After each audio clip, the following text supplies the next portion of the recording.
Bismillah ar-Rahman ar-Rahim. Good afternoon, everyone, and thank you for being here. The Security Council just voted on a draft by China and Russia to give diplomacy another chance. Under US pressure, unfortunately, the Council refused. This is the second time in 1 week that diplomacy has been blocked. In my address to the Council, I highlighted the following points. For over 20 years, Iran has been a responsible member of the NPT. We pursued our inalienable right to peaceful nuclear energy with transparency. In 2015, after 2 years of talks, the JCPOA, or Joint Comprehensive Plan of Action, was reached.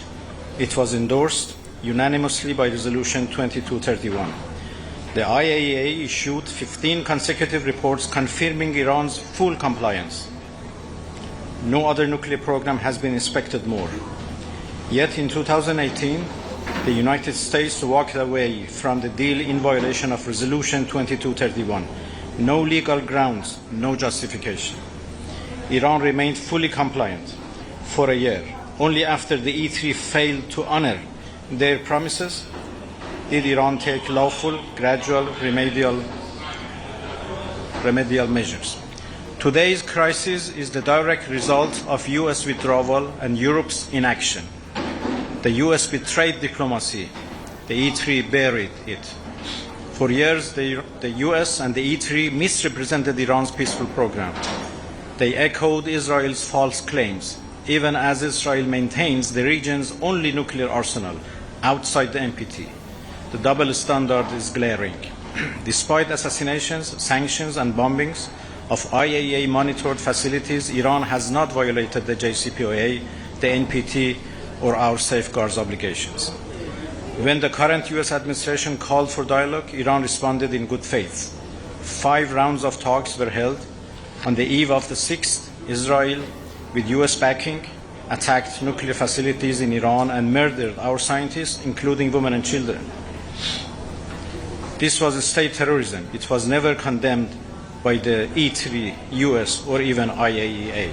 Instead of diplomacy, the E3 pursued a snapback. Iran, by contrast, signed a new memorandum with the IAEA on 9 September in Cairo. It was welcomed by the agency and the international community. But in New York, all of Iran's constructive proposals were ignored. Russia and China acted responsibly. They proposed a 6-month extension of Resolution 2231 to preserve diplomacy. The E3 and the US blocked it. Their words and actions do not match. Their goal is confrontation, not dialogue. Iran's position on snapback is clear. It is illegal, void, and has no standing. The E3, having breached the deal, cannot claim significant non-performance. Resolution 2231 restrictions will expire permanently on 18 October 2025. Any attempt to revive or extend them is null and void.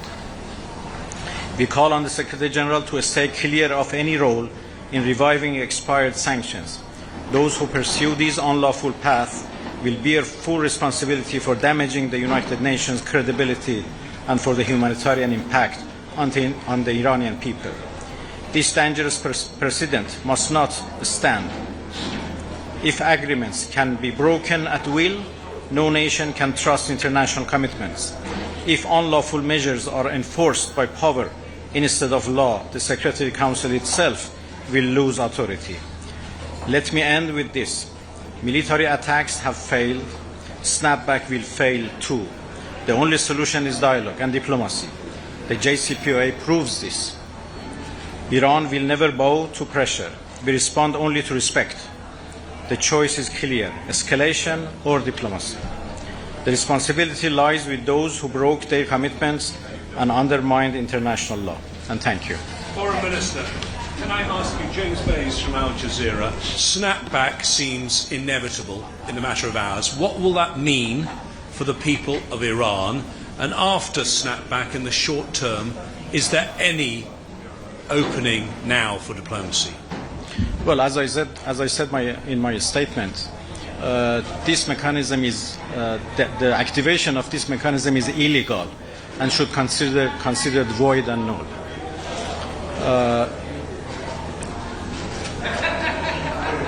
We don't think it can impact the people of Iran, especially the people of Iran's determination to defend their rights.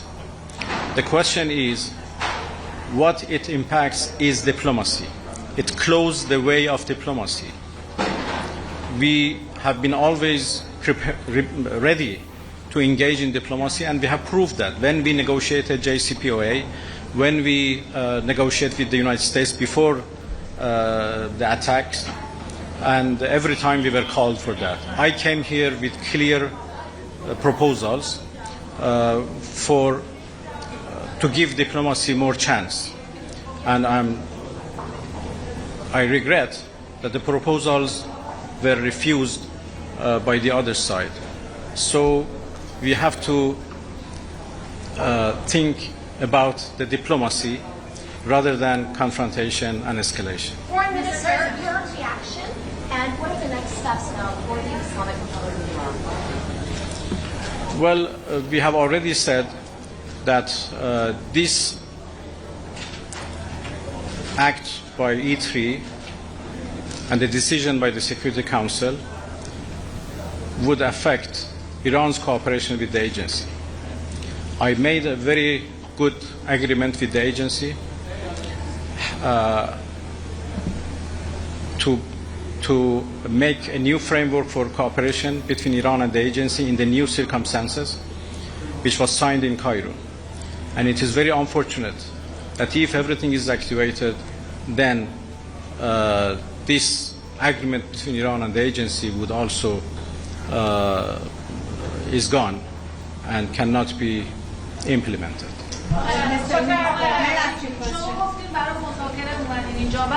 دقیقاً یک روز بعد از رسیدن شما به اینجا آقای خامنه‌ای گفتن ما با آمریکا مذاکره نمی‌کنیم و یکی از خواسته‌های اروپایی‌ها همین مذاکره با آمریکا بود. درسته؟ Diplomacy is not limited to negotiation with the United States. We have unfortunately a terrible experience of negotiating with the United States. We negotiated once in 2015 and we made a good deal. We made a deal that the whole world celebrated as an achievement of diplomacy. But what happened? Only after 1 year, the United States withdrew and reimposed its sanctions. Again this year, we were asked to negotiate and we accepted. What happened? Right in the middle of negotiations, the United States decided to attack us. Israel attacked and US joined. So we have no reason to trust Americans when it comes to negotiation. So what His Eminence the Supreme Leader said is absolutely correct, that negotiation with the United States is in fact a pure dead end. You think that nuclear diplomacy is dead now, given all your efforts failed and Diplomacy would never die, but it would be certainly more difficult and more complicated than before. Mr. Minister, may I ask a question to Kamilian Takhabi, Chief Editor of the Independent Persian.